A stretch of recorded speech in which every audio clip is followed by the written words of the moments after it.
Hi everyone, I'm Jacqueline Fuller and I run Google.org, and welcome to our session today on the power of connection. So at Google, we're really big believers in the power of technology to change and improve lives. And so it makes a lot of sense for us that when it comes to our philanthropy, we invest in entrepreneurs from around the world who are using technology in really clever ways to bring impact, transformational impact at scale.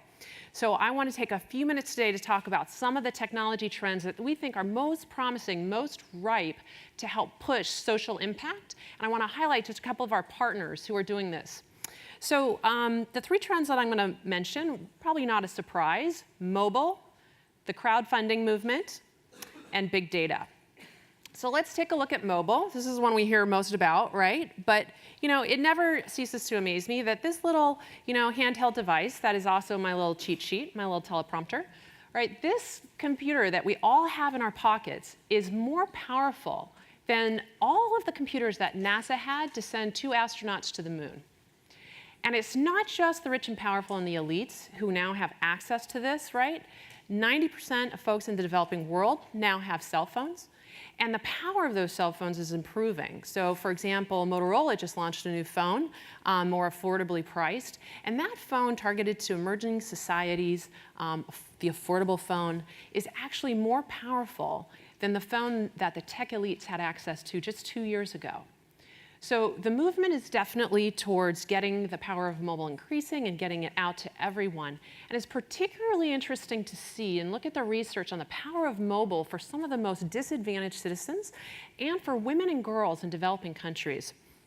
So one of the things that we've seen, for example, though, is that the number of girls and women who are going into computer science and coding is not only is it low, the number, but it's decreasing. We're actually moving in the wrong direction. So who's going to harness these powerful tools and create the apps and services that particularly suit women and girls and are interesting to women and girls if we don't get more of them to become coders themselves? So some of our partners include, for example, Apps for Good in the UK, or Girls Who Code and Code.org here in the US.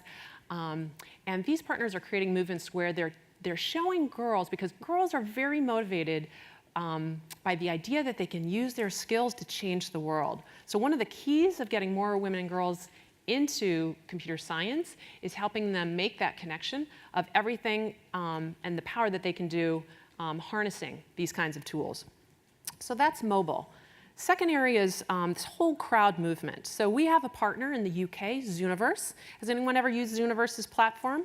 It's a citizen science platform. This is a great thing to visit with your kids, classrooms, when you have a down moment, you're in the line, right?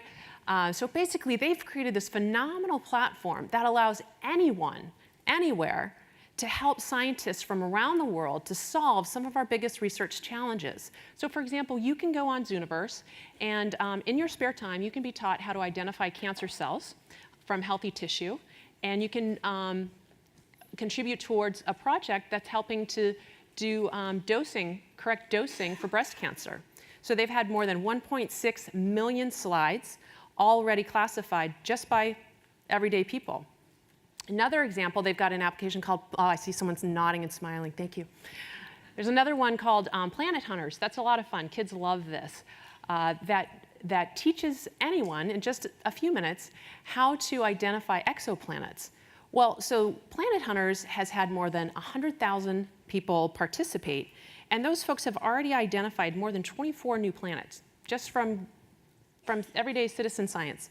So that's super exciting.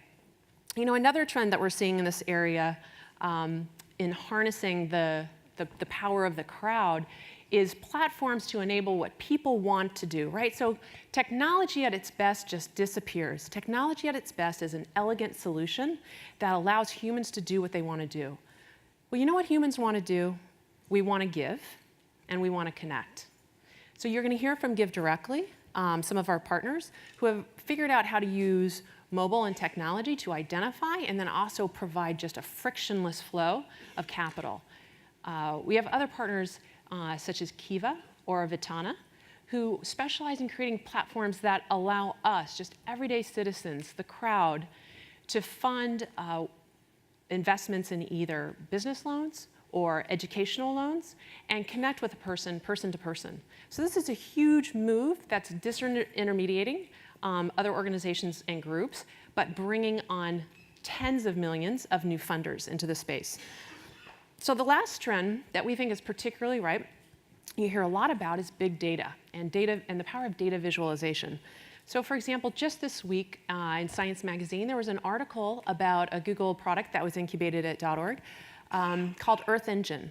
And essentially it uses Google's computing power and big data, and when I say big data, I mean like petabytes of remote sensing data that we've gathered historically, and then visualizes it. And what that can do is to help us to track deforestation over time and see places where it's being deforested and reforested, right? So super important for issues like climate change.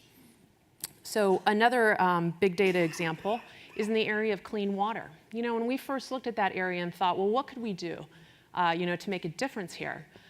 What we learned is that at any given time, a third of the wells in the developing world don't even work. So it's not an issue only of just going and digging new wells. The sector, and we as funders need to know if those wells are actually working, if they're performing. So we're partnering with Charity Water and to develop a sensor that will measure whether water is flowing, and they're going to put those sensors on all of their wells and water sources all around the world. There's more than 4,000 in just the first iteration alone. And here's the kicker. They've committed to then publishing that data real time on the web, because this is the kind of data gathering on outcomes, not funding levels, outcomes, and then the kind of transparency we need to publish that in real time so we know who's most effectively delivering these services that we're paying for.